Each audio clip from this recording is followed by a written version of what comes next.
Hello and welcome to the first TBR of the year. This is going to be the video where we pick out my January TBR using my Snakes and Ladders TBR game. However, before we actually play the game and do the rolls and pick the January TBR, as it is the first video of the year, we're going to go over the board and talk about the rules. Now, if you've seen these TBR videos before, if you've seen my Snakes and Ladders TBR game before, it's pretty much staying the same. All you need to know is I've added no new prompts. It's the exact same board as last year. I'm not doing any rewards or punishments this year, scrap that. And I will initially be doing 5 rolls per TBR, which in turn should get 5 prompts and therefore pick 5 books out for every TBR. And if you've seen this game before, if you feel like you already understand it and know the rules, you can skip to this time here, which is when we will start the rolls. But otherwise, let's go more in depth on the rules. First up, I use a counter. This is just a tiny dinosaur eraser. This was initially just like a stand-in until I got a proper counter, but I actually quite like it, so I do use it just properly now. And then I also use an 8-sided die. No, as I said already, most of the time I'll roll 5 times, so you'll get 5 prompts and 5 books. However, this is not always the case, so let's have a close look at the board. Here is our board, and if I land on a ladder, I would actually minus a roll. So if I was starting with 5, I'd do 4.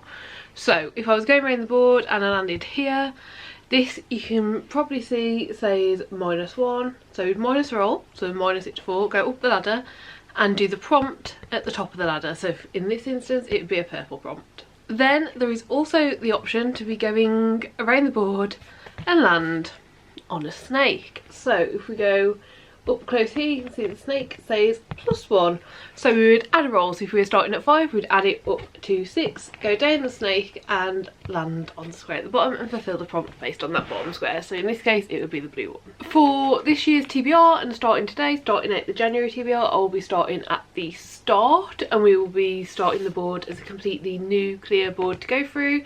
But then after today I will start each month's TBR on whatever square I ended the previous month's TBR, so hopefully we'll get quite a bit of movement around the board over the year. So now we've actually gone over the board, moving around it, what happens, let's look at the actual prompts and the squares. So there are 5 main colours of squares around the board. This is purple, yellow, blue, green and a like deep orange colour, and those are like the 5 main colours and they all correspond to prompts. We'll go over that very shortly. You'll also see on the board, if I kind of shimmy it, you can kind of see there's also 4 silver coloured squares. So these are at square 25, square 50, square 75 and square 100, and these are additional like specific prompts where if you land on that specific square you do that. So just a little bit different to how the rest of the prompts work. And the prompts are TBR jar, TBR game, TBR jar again, and buy a book. So if you land on one of those squares, you fill the prompt. TBR jar, we pick a book out of a jar that's got all of my TBR in. TBR game, we select a book using someone else's TBR game. And buy a book means if I land on that one, I get to just go buy a book and read it. So yeah, that's that. And then the rest of the squares are one of the 5 colours, and those determine what sort of prompt you're going to be picking out. What I'll do is I will go through all of the colours now, explain what the prompt types are and give you a few examples of each of the prompts that you could get in the category. I have not added any new prompts since last year, so if you want to see every single individual prompt that could possibly ever come up in this TBR game, you can watch last year's January TBR because I show absolutely every single TBR prompt available. For this video I'll just give a few examples. So let's put this down. If I landed on a purple square, I would be picking a card from the purple stack. The purples are visual, so every purple card determines what book I read based on the visual aspects of the book. So for instance, some examples are blue cover, buildings on the cover, outfit match, green cover, face on the cover. You get the idea. Everything to do with it is visual. So you literally select the book based on a visual aspect. Then if you land on the orange square, these are all genres, or I've actually called it genre-ish. And this is basically mostly genres, maybe a few sub-genres, but definitely things that are genre-based to pick out the book. So for instance, literary fiction, own voices, contemporary fantasy, horror, thriller, you get the idea. And they're all genre-ish. Basically, they're not all genres, but how I determined what went into this stack is when I use Goodreads, there's normally a line of categories underneath the books that are basically categories that the book can go into, majority of which are genres. However, a few of them aren't, so that is where I've got these from. These are all things that when I look on Goodreads, I can select a button and see. So yeah, pretty self-explanatory. They're all basically genres, a few aren't. Then blue, we have game. These are all gamified ways to find a book to read. They can be quite complex, there's quite a bit of variety in them, but here are some examples. So Jeff pick, the cat picks my book. Last letter, first letter, the prompt I got before, whatever the last letter is of that book, the first letter of the next book needs to be. Tarot card pick, random word generator, poll pick, TikTok recommendation, steal from someone else's TBR, coordination pick, like loads and loads of different gamified ways to pick a book. And yeah, if we land on blue, then we do whatever the gamified way is. Then we have yellow, which is type, and this is all about the type of book I'm picking.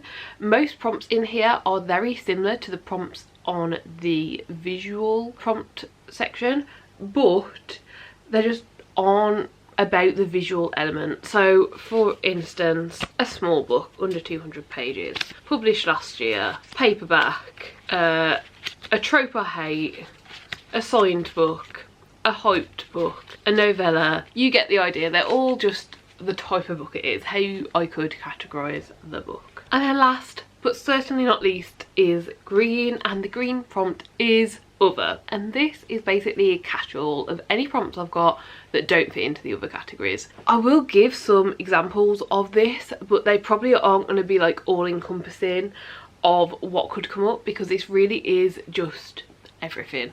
So for instance, we could have longest book on the TBR, features magic, morally grey character, oldest book publication, most recent purchase, rural setting, free word title, odd number of pages, like so many. Like there's absolutely loads here, and they are all just prompts that I didn't feel like fit in the other categories, so they are in the other category. And that is all of the prompts and what type of prompts we can get.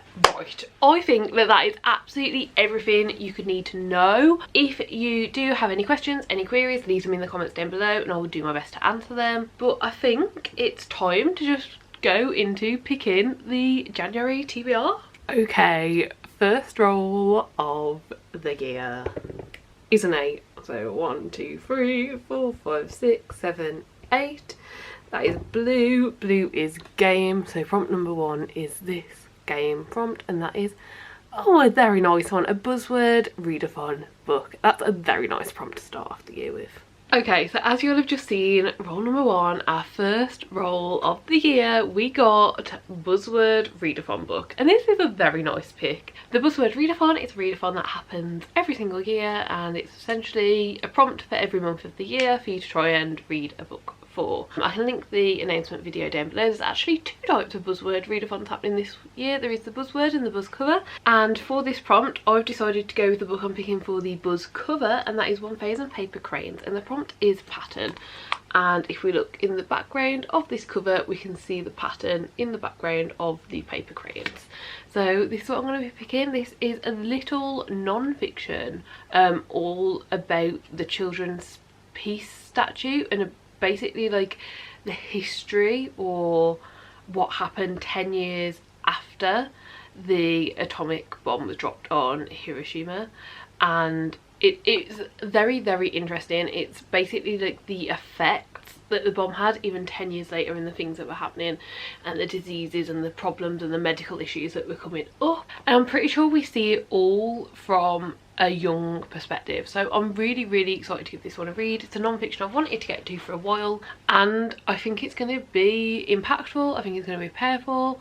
I think it's gonna give me information I've probably never seen presented in this way before. Like, yes, as a fact, I would say, like, yes, an atomic bomb dropping on a place would leave lasting medical effects, but I don't think I could tell you more than that. And I'm really intrigued and excited in a weird way, I guess, because like, you shouldn't really be excited, but like I find learning information to be very valuable, and I would very much like to learn about this, so I'm very excited to pick the book up. Okay, roll number 2 is a 5. Oh, 1, 2, 3, 4, 5. That is green. Green is other, and the other prompt is read it this month or unhaul it. Okay, that also leaves me with a lot of leeway. This is very nice. Then roll number 2, we had other, and the other prompt is read it this month or unhaul it. I decided to pick a book that I've put off for a while, but I feel like if I don't read it this month, it's stupid. And in fact, there is an exact day this month I'm going to put aside to read this book, and the book is January 15th. Bet you can't guess the day I'm going to try and put aside to read it. But yeah, this entire book takes place over one day, and it's a dystopian book where all Americans receive an annual universal basic income payment on January 15th, and this goes into, you know, just like the daily lives and how different people use that money. On the back it says we've got a middle-aged mother who's looking after 2 children and fled from her abusive ex-wife. We've got a young broke journalist. We've got a wealthy college freshman who uses the day as a waste day. We've got a pregnant teenager who looks like is potentially in some sort of a cult, maybe, I don't know. But yeah, this is very much described as a near future science fiction novella, and I'm very excited about it. I think it sounds really good. I have started this book before and read like the first chapter, I believe, and I really enjoyed it and really liked the writing style and thought it was going to be a very interesting read, so I'm really anticipating enjoying this one. Roll number 3 is a 3. 1, 2, 3.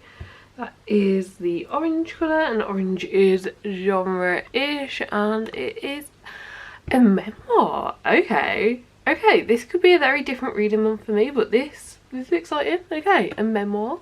Then roll number 3, we got genre-ish, and the genre was memoir. No, I know what I want to read for this. It's a book I've been anticipating and wanting to read and just haven't found the time for yet. However, I don't have it with me right now, so I'll put it up on the screen. This is the 3rd Gilmore Girl. I have currently lent this out to my mom because she had free time in December to read it, and I've been promised that I will get it back in January. Fingers crossed that actually happens. But yeah, I'm really excited to read this one. This is Kelly Bishop's memoir. It follows a long time in her life. Like, I think it follows her entire career, but obviously like the thing that it's titled after and the thing that I know her most well for is her portrayal of Emily Gilmore in Gilmore Girls. And I absolutely love Gilmore Girls. It's such a comfort show. I don't actually think I've rewatched it during 2024 at all, so maybe reading this memoir will be the kickstarter to rewatching it in 2025, because it is one that every year or two I do give a full rewatch because it's just such a lovely time. So yeah, I don't think there's much more to say. It's going to cover her life. I know that there's pictures, I know it covers a large amount of years, and I'm intrigued, I'm excited. I really enjoy memoirs, especially when they are about someone that I already find interesting, even if it's only a small portion of them that I find interesting. I feel like learning more about them can be a really cool experience. So yeah, very excited. And then roll number 4 is an 8. 1, 2, 3, 4, 5, 6, 7, 8. That is green again, so another other, and the other is even number of pages. Okay, little bit work to do, but should be easy enough to find. Then roll number 4, we got another other prompt, and that was even number of pages. So the book just needs to end on an even number of pages. And I've actually gone for another memoir, and this is Sipping Dom Perignon Through a Straw. And when I go to the back, the final page before the acknowledgements is page 224. You should be able to see that right there, 224, which is an even number. So this is going to be the one that I read for this prompt. I'm really excited to read this one. The kind of like tagline of this is reimagining success as a disabled achiever, and I just think it sounds so interesting. I don't know much about Eddie and Dopu except for what I've read in this section here. When I heard about this book, I can't remember where I saw it now, but I was so intrigued I purchased it straight away. I found him on Instagram and had a look, so like I know kind of who he is now, but like I'd never heard of him previous to hearing about this book, and I'm really intrigued to hear and learn. So this is a memoir penned with one good finger about being profoundly disabled and profoundly successful. Global humanitarian Eddie Ndopu was born with spinal muscular atrophy, a rare degenerative motor neuron disease affecting his mobility. He was told that he wouldn't live beyond age 5, and yet Ndopu thrived. He grew up loving pop music and haute couture, lip-syncing to the latest hits, and was the only wheelchair user at his school, where he flourished academically. By his late teens, he had become a sought-after speaker, travelling the world to give talks on disability justice. When he's later accepted on a full scholarship into Oxford University, he soon learns that it's not just the medical community he must defy, it's the educational one too. In Sipping Dom Perignon Through a Straw, we follow Ndopu sporting his oversized bejewelled sunglasses as he scales the mountain of success, only to find exclusion, discrimination and neglect waiting for him on the other side. As he soars professionally, sipping champagne with world leaders, he continues to feel the loneliness and pressure of being the only one in the room. Determined to carve out his place in the world, he must challenge bias at the highest echelons of power and prestige. Searing, vulnerable and inspiring, Ndopu's remarkable journey to reach beyond ableism reminds us never to let anyone else define our limits. It just sounds amazing. I can't wait to read it. Okay, and then last but not least, our final roll number 5 is a 6. 1, 2, 3, 4, 5, 6. Another other. Okay, very other heavy this month, but this is the final other card, and that is a book you haven't seen on booktube. Okay, I think I can do that. Okay, cool.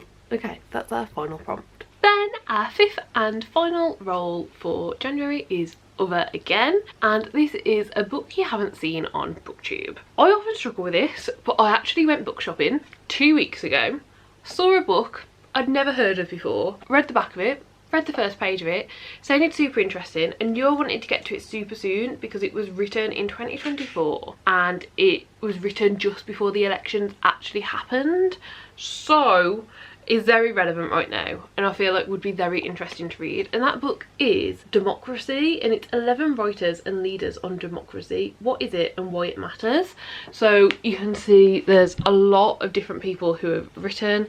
We've got Margaret Atwood, Mary Beard, Erica Bennett, Kaja Kallas, Aditi Mattel, Vjoti Osmani, Adela Raz, Elif Shafak, Lola Shuniyin, Yoon Yang and Lee EP. And yeah, I'm really excited to read this one. I think it's going to be quite interesting read, especially having had the elections already happen now as well. But yeah, it says on the back, this is an exceptional moment for democracy. In 2024, nearly half the world will take part in a national election, with billions heading to the polls. It's a thrilling, unprecedented opportunity for change. Yet democracy is also under threat. Women are at the forefront of the fight for democratic rights, as well as being the most vulnerable when those rights disappear. Here, 11 extraordinary women, leaders, philosophers, historians, writers and activists explored democracy's power to uplift our societies between its ancient origins and its modern challenges. They share a vision for a better future, one we can build together. Really excited to read it. Obviously not all elections went great, but I think it will be interesting to read and reflect on, but also reflect on the knowledge that I now have had the events I assume they're going to be talking about quite heavily in this book have actually taken place. So yeah, very interesting one. I want to read, and I've never seen this on YouTube. And those, plus The Third Gilmore Girl, are all of the books that I want to read for my January TBR. I'm very excited about this, very happy about this. I think it's going to be a really interesting month, but as you've seen, like, this is very different for me. I'm normally a majority fantasy reader. The majority of what's here is non-fiction. We only actually have one fiction book here, which is very different for me. But if you've seen my 2024 goals video, you might know why. I want to read 50% non-fiction, and it is a goal that I'm very dedicated to, and this makes me very excited, and actually picking up non-fiction that makes me this excited just makes me feel like this should hopefully be achievable. So yeah, those are the books. And that is the January TBR. I really hope that you enjoyed the video. Please do give it a like if you did. Subscribe down below if you want to see more content like this, and hopefully I'll see you next time. Bye!